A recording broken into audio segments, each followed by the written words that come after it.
Bismillahirrahmanirrahim. Mine менің құрметті оқырмандарым, енді бұл сумканың қабырғасы қалды. Осы қабырғаға біз мынандай ұзындығы 112-де 35 биіктігі. Осындай фетр тағы да алдық. Мінекей фетр. Қырқып алдым. Енді бұл қабырғасына кетеді. Енді біз мынау өткенде тіккен сумканың қабырғасын өлшеп аламыз. Қабырғаның мына ұзындығы өлшенеді. 52. 52-іңіз айланғанда 104 болады. 104-тің бұл сырты болса, мына ішіне аламыз біз. Фетрді ішіне аламыз. Сонда біз 103 алуымыз керек. Енді міне жерде мен 103-ті өлшеп аламын қазір. 103-ті өлшеп аламын.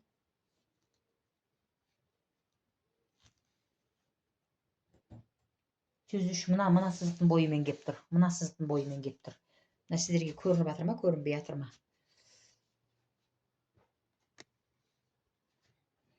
Міне мына сызықтың бойымен 103 болып кеп тұр. Қазір осымен қырқып аламын мен.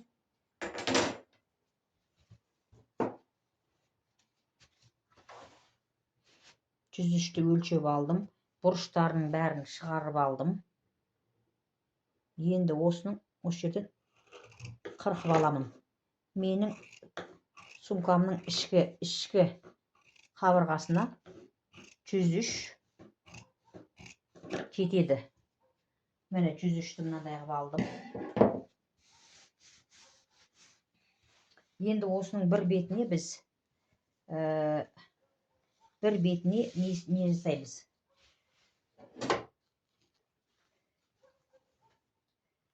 Жаңағы неден бағанағы мына табандықтың ішкі жағына жапсырылған мынандай парша матадан мынағында қазір жапсырып аламыз.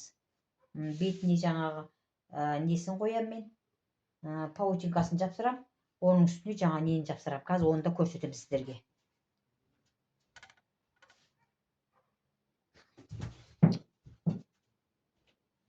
Міне менің құрметті оқырмандарым, мен жаңағы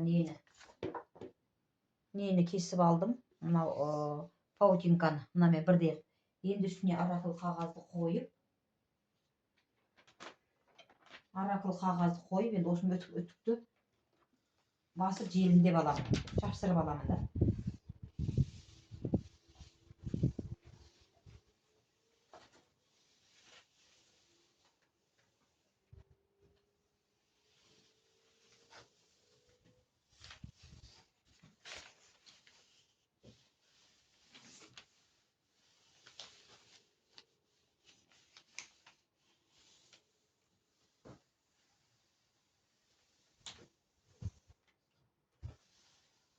Бұл паутинка дегенді білесіздер, екі шеті де желім. Ал флизелин деген ол бір шеті желім. Ол флизелин жаңа велюр маталарды қатайту үшін қатайтып барып қырқып құрақ құрау үшін керек та ол флизелин. Ал паутинка бұл екі матаны бір-біріне жапсырып, екі шеті де желім бұның. Сол үшін керек бұл.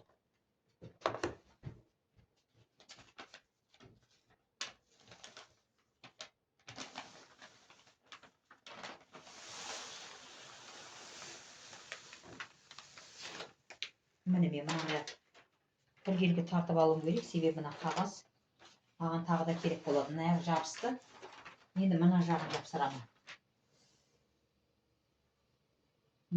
жапсырамын. Мына кішкене суығанын күтейік.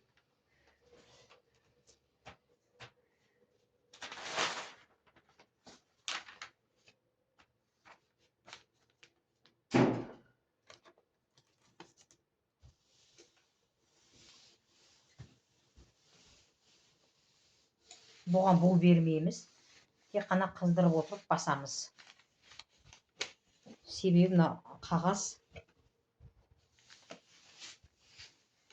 несі тез кетіп қалады, қағаздың сапасы тез кетіп қалады. Булайтын болсақ.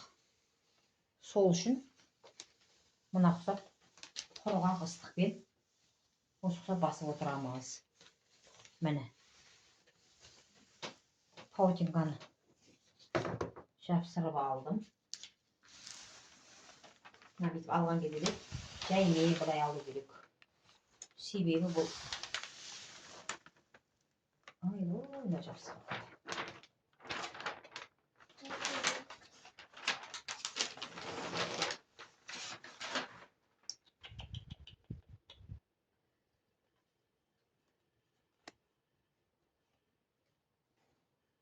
Мына жер сәл қайырылып қапты.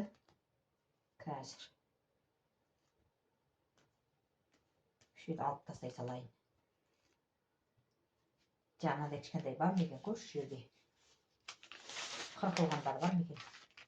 Мына байқамаппыз ғой. Мына ұқсап. Қазір мен жапсырып алайын. Жерде кішкентай бар ма?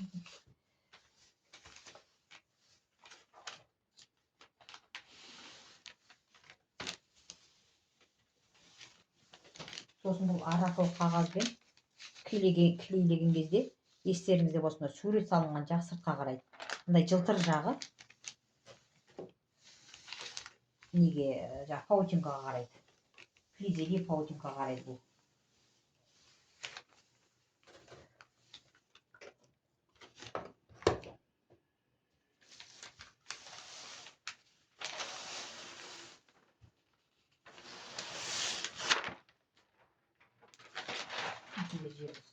Жөнді шықпады осы жер. Жер жабыспапты. Осылар байқау көрмейді, жабыспапты. Енді қазір тағы да қайталап басайын. Не жерде бар ма екен? Паутинка. Майда-майдалары көп еді.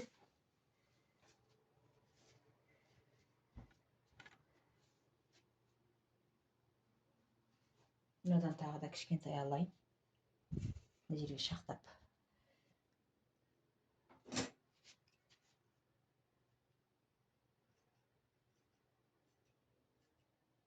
Енді кішкене байыппен мұқият қарап барып істейсіздер ғой.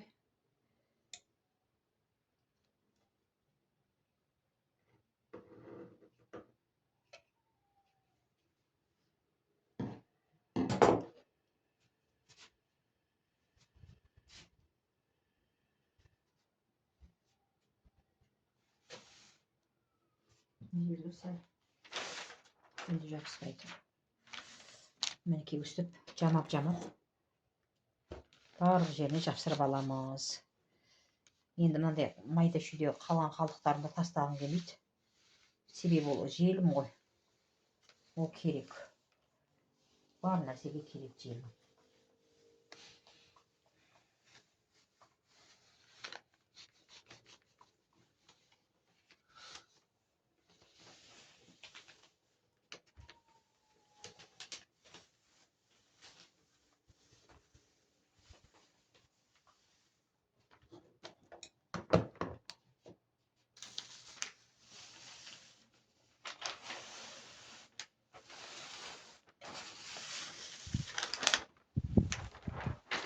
Өзі жабысқан кезде мөлдір түске боялады.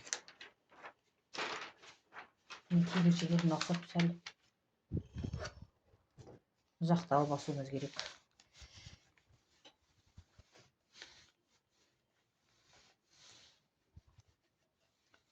Сыртындағы құраған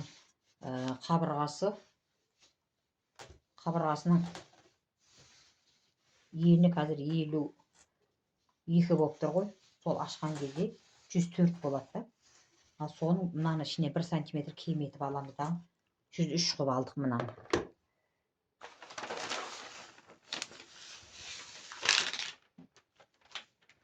Не қып кеттім өзі? Үш жер көздесті. Не жерсе жастар.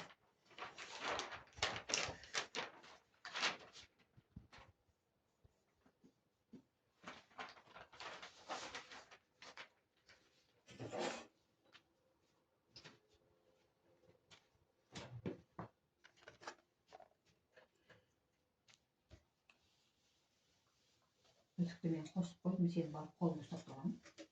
Тез болады. Көңіліп қалдым мен. Мына екеуін қойып жатырды. Мына екеуі ысқап жатты, үшеуі. Сосын мына екеуі жүреді, жоғынан сәл ысып қойып қалатын. Адам деген өзін істетіп қойса. Апам қосып қойды, ысып атыр. Тоқа қосқанмен тоғырап деген болмайды. Күйеді қолымды.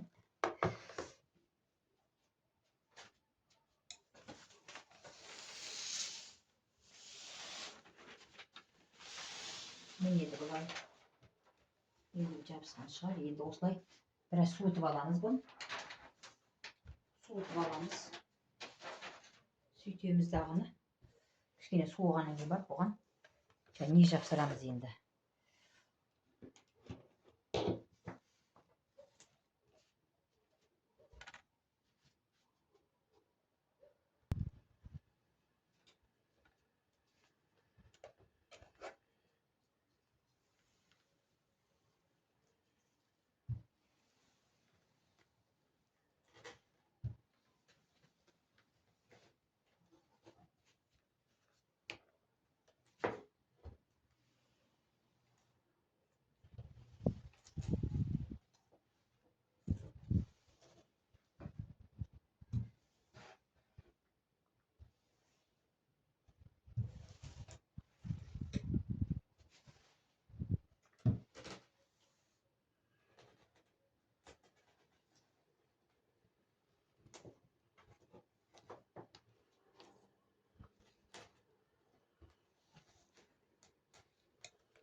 Неге ыстық болмайды?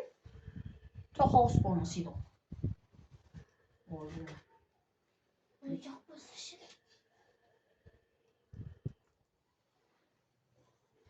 Өтік ысымаса бола ма? Мінеке құрметті менің оқырмандарым. Осы құсап мына фетрдің үстіне жаңағы паутинка, одан кейін бар мәлки астарғы матаны не қылып алдық. Астарғы матаны жапсырып алдық. Мені көрдіңіздер ме? Енді осыны тура анау табанды құсап тағы осылай диагоналдарын шығарып, бұны да тігіп шығатын боламыз. Бұл да тігіледі. Бұл да тігіледі. Бұл да тігіледі. Мінеке қазір суысын кішкене. Артықтарын кесіп тастайын.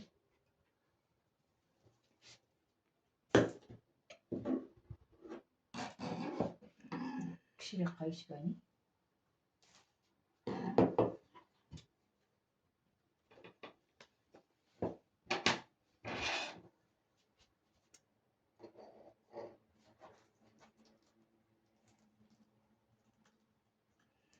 Артықтарын бәрін кесіп алып тастаймын.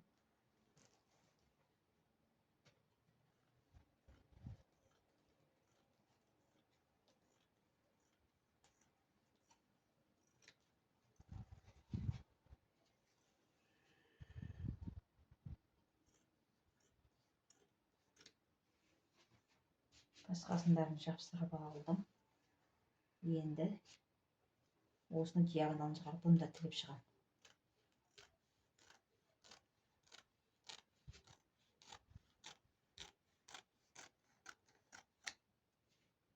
Мінеке.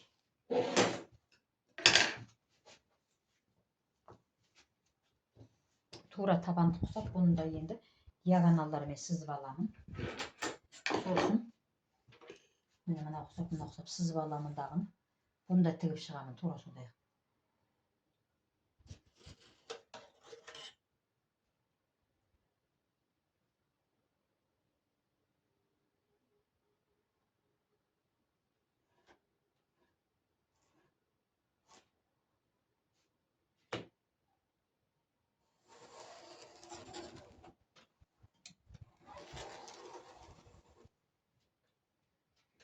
Енді оны сіздерге көрсетпей қойсам да болады.